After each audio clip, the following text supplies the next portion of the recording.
I get a knock at the door, and here, two guys in a suit. I'm from the FBI. The first thing I have to say is, what took you guys so long? I told them the truth. I was gonna make my own IED, and I was gonna set across the Islamic Center over in a bank's parking lot, and I was gonna dial it in and just watch the show. Growing up, I saw a movie, and it was Rambo. Rambo was tough, respected. He had intestinal fortitude. I said, that's what I want to do. I went off and joined the Marine Corps. I wanted the action. The first time I got shot at, I remember looking at my watch and I says, man, this time last year I was in English class. I fought several times in the Middle East, Desert Shield, Desert Storm, South America, Philippines, Somalia. I think the worst things that I have seen is dead children. I had to suck it up. I had to be there for my guys. Each one of those teardrops stands for a confirmed kill. I stopped adding after 26. Where I was taught, Marine Corps, just own it and then let it go. But there comes a time when there's too much of that and you can't turn it off anymore. I want you to give me a window into your state of mind at that time.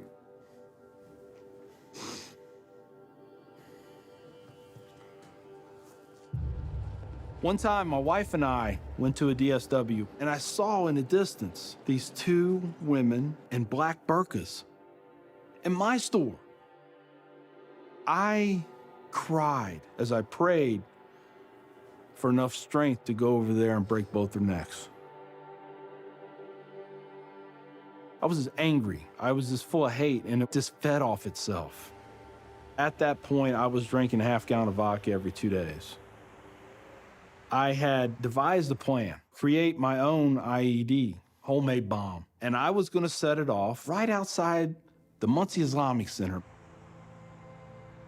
200 plus killed or injured. That was the plan. I saw an opportunity to do one last thing for my country. This was my rationale.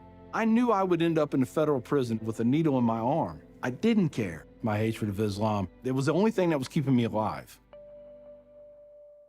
So one day my daughter comes home, second grade maybe.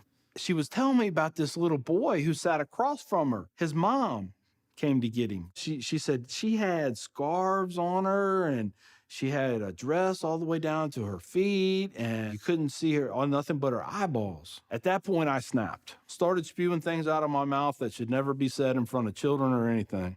She didn't say anything.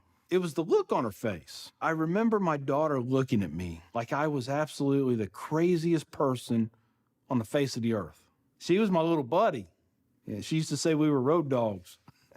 I know, I saw it in her eyes. I made her question that love. And that's when a light bulb came on.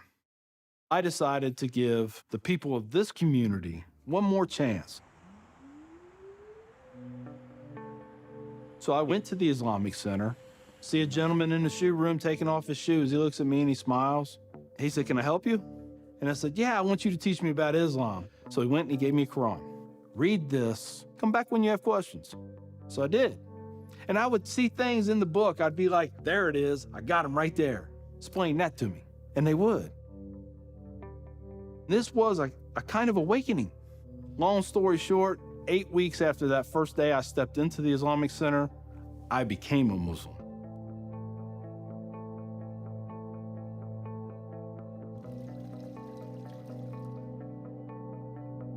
I'm a Muslim,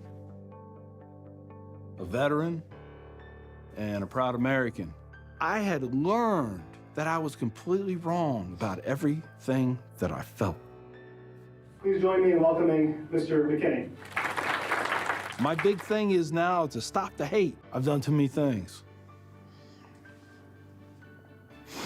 I've hurt a lot of people. I have to live with that. But if I can stop somebody else on the path of non-forgiveness, I won. He had intestinal fortitude.